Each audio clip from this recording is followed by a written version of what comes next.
Pourquoi Dieu a-t-il tué les fils d'Aaron, Nadab et Abihu? Qui étaient Nadab et Abihu?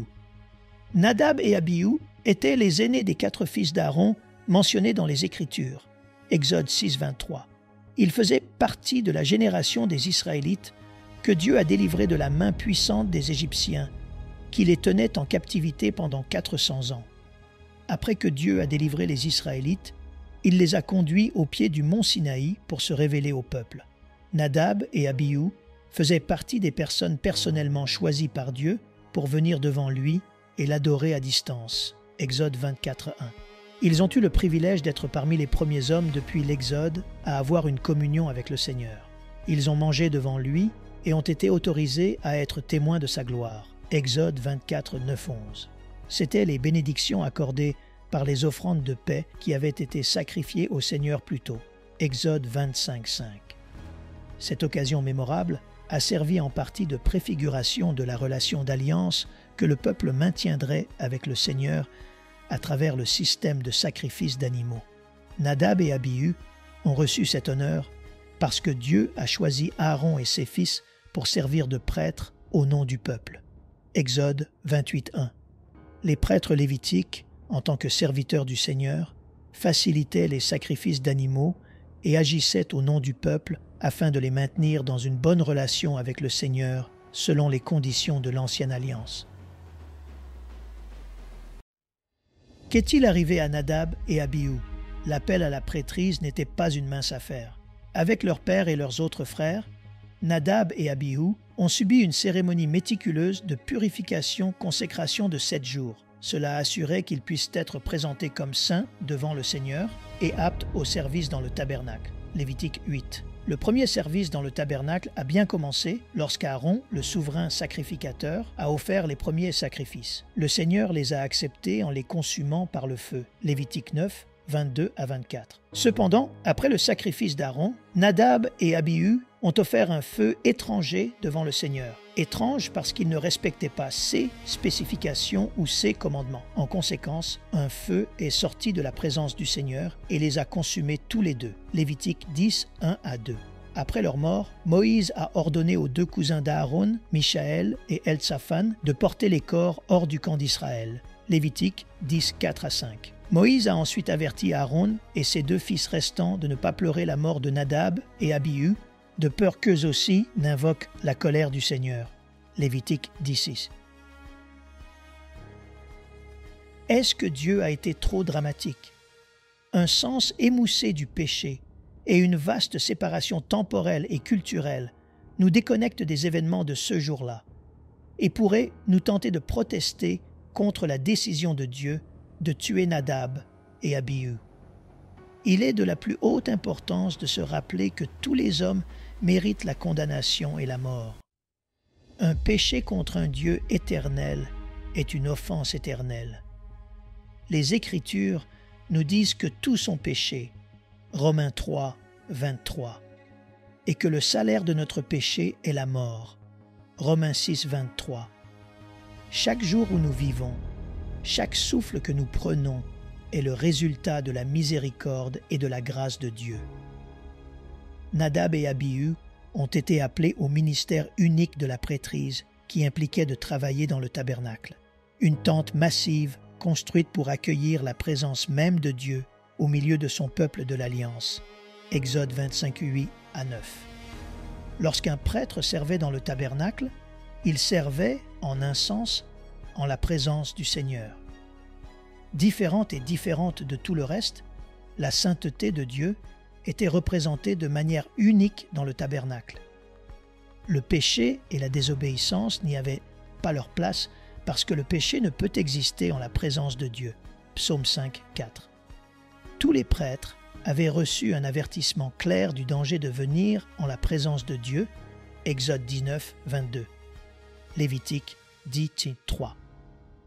De plus, Dieu a donné des instructions claires aux prêtres sur ce qu'ils étaient censés faire. Cela incluait de ne pas offrir d'encens qui ne répondait pas aux spécifications de Dieu, feu étranger. Exode 39. Nadab et Abihu ont ouvertement méprisé les commandements de Dieu. Ils ont agi avec insouciance de leur propre autorité et n'ont même pas pris la peine de consulter Moïse, qui supervisait le service du tabernacle ce jour-là. Dieu n'a pas réagi de manière excessive. La mort est la juste conséquence de tout pécheur qui se rebelle contre le Seigneur, qui seul est saint et digne de notre soumission et de notre adoration totale. Que pouvons-nous apprendre de Nadab et Abihu? Dieu est hostile au péché. Dieu est saint et il déteste le péché. Psaume 5, 4 à 6.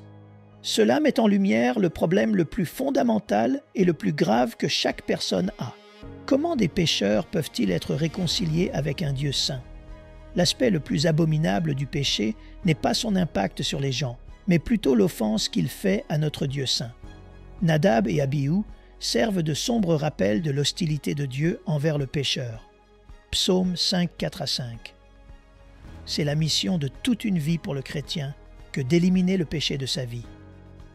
Nous péchons encore, mais nous n'en sommes plus esclaves.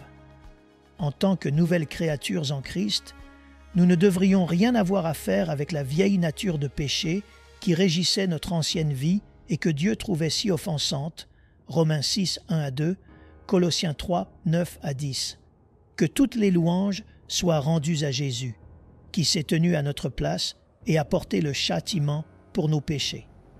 Dieu ne voit plus notre péché quand il nous regarde, mais voit à la place son Fils sans péché.